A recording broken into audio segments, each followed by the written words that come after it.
నమస్తే, welcome to our channel. నేను సౌజన్య. Jaganmohan Reddy London వెళ్తూ ఐపాక్ టీంతో మీటింగ్ అరేంజ్ చేసి ఒక విషయం చెప్పారు. సో యాక్చువల్లీ అది చేయాల్సింది పార్టీ నేతలతో కావచ్చు, లేదంటే క్యాడర్తో చేయకుండా అయినా ఐపాక్ టీంతో మీటింగ్ అరేంజ్ చేసుకుని ఆ మీటింగ్లో నెక్స్ట్ రాబోయేటువంటి గవర్నమెంట్ మనదే అనేటువంటి స్టేట్మెంట్ ఆయన ఒకటి ఇవ్వడం జరిగింది. దీన్ని ఏ విధంగా చూడాలి ఏంటి ఈ అంశానికి సంబంధించి మనతో మాట్లాడడానికి, వారి విశ్లేషణని మనతో పంచుకోవడానికి ఈరోజు మనతో పాటు ఉన్నారు సీనియర్ జర్నలిస్ట్ డాక్టర్ దుర్గా వడ్లమని ఉన్నారు. వారితో మాట్లాడతాం. నమస్తే అండి. నమస్తే.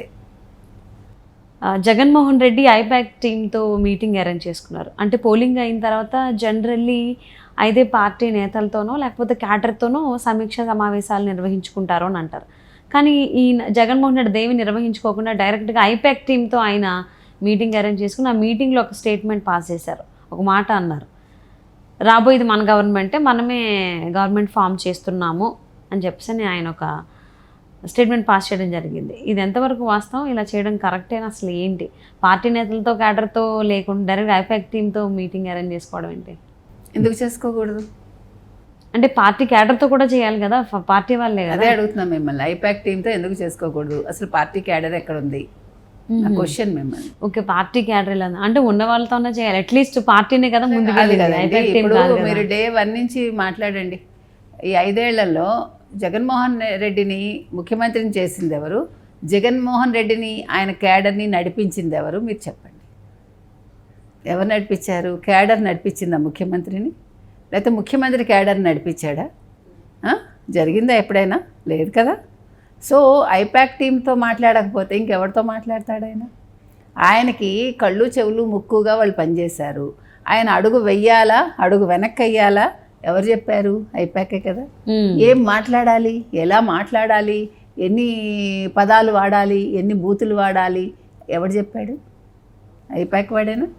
నాట్ ఓన్లీ ముఖ్యమంత్రి, మీరు చెప్తున్న ఈ క్యాడర్ ఏదైతే ఉందో ఆ క్యాడర్కి కూడా దిశ చూపించింది, దిశానిర్దేశం చేసింది కూడా ఈ ఐపాక్ టీం.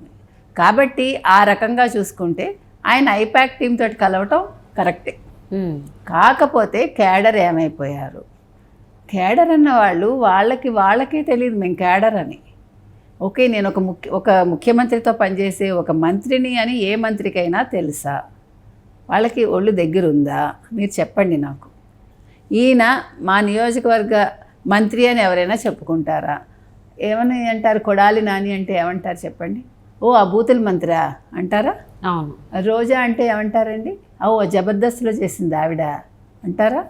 అంటే వీళ్ళ వృత్తి పక్కకు పెట్టి వాళ్ళ ప్రవృత్తి అయినా వాళ్ళ మంత్రిగా ఉన్నాము అనేది ఏ రోజైనా చూపించుకున్నారా?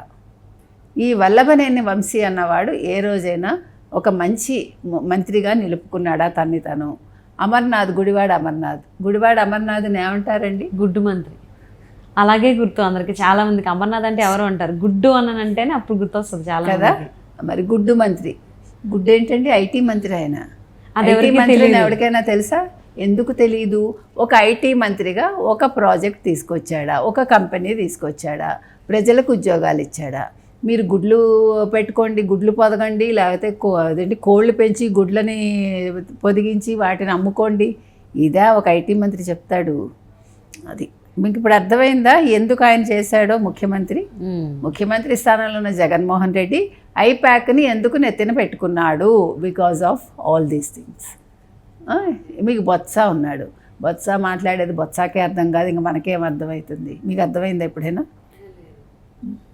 అందుకని భాష రాదు, భావం లేదు, మంత్రిగా వాళ్ళు చేసింది నియోజకవర్గాల్లో లేదు, ఒక మంచి పేరు లేదు, ఒక మంచి నడత లేదు. మంచి నడత లేకపోవడానికి ఎవరు ఉదాహరణ? అంబటి రాంబాబు.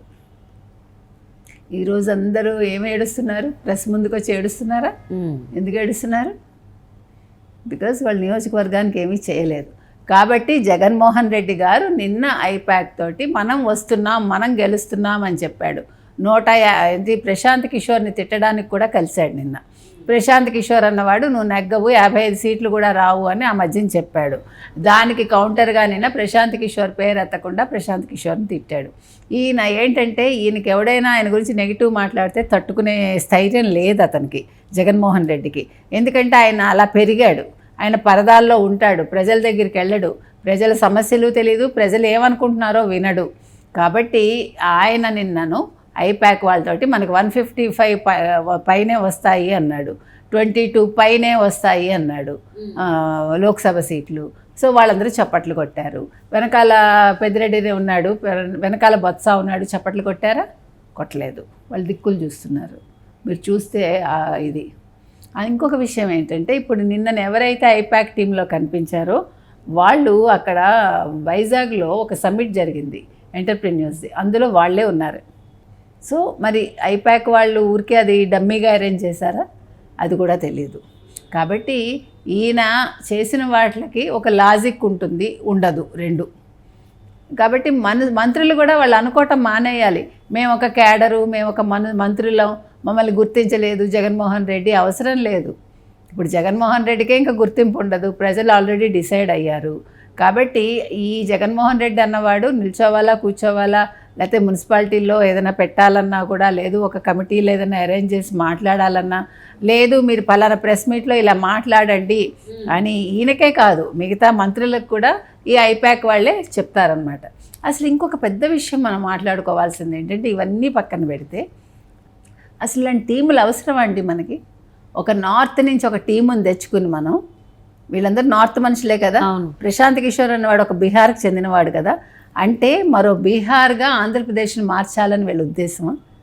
సగం మార్చారు కదా. ఈ ప్రశాంత్ కిషోర్ కావచ్చు, ఇప్పుడు ఈ రిషి అన్నవాడు కావచ్చు, వీళ్ళు నాశనం చేశారా లేదా ఆంధ్రప్రదేశ్ని? చేసి వెళ్ళారా? కాబట్టి ఇవన్నీ ప్రజలు గుణపాఠంగా తీసుకోవాలి. అసలు ఇలాంటి ఐపాక్లు ఇలాంటివి పెట్టుకుని ప్రభుత్వాన్ని నడిపించే ముఖ్యమంత్రులు మాకొద్దు, అలాంటి మంత్రులు మాకొద్దు అని ప్రజలు నిర్ణయం తీసుకోవాలండి.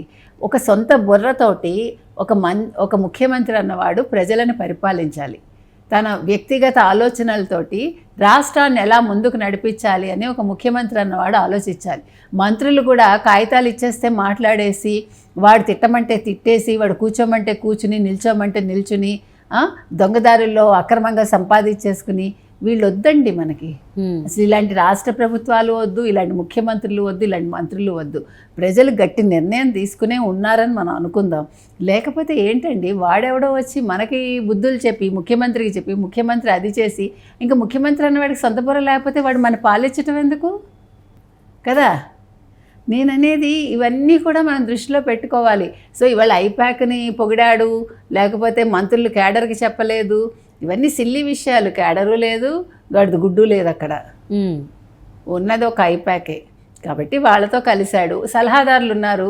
ఏం చేశారు సలహాదారులు? ఎందుకండి 50 మంది సలహాదారులు? మరి నువ్వు సలహాదారుల్ని పెట్టుకుని వాళ్ళని పోషిస్తావు, నెలకు 3 లక్షలు 6 లక్షల జీతాలు ఇచ్చి, మళ్ళీ ఐపాక్కి 100 కోట్లు ఇచ్చుకుంటావు నువ్వు. ఈ డబ్బులంతా ఎవడవండి? అంటే ఐపాక్కి ₹1 కోట్ల ఇచ్చి స్ట్రాటజీలను తెప్పించుకున్నారు కాబట్టి వాళ్ళతోటి మీటింగ్ అరేంజ్ చేసుకున్నారు. ఏమీ చేయలేదు కాబట్టి పార్టీ క్యాడర్తో మీటింగ్ అరేంజ్ చేసుకోలేదు అనేటువంటి వ్యాఖ్యలు కూడా వినిపిస్తున్నాయి. సో మరి దీనికి సంబంధించి వైసీపీ నేతలు క్యాడర్ ఏం చేస్తారో చూద్దామండి. Thanks so much.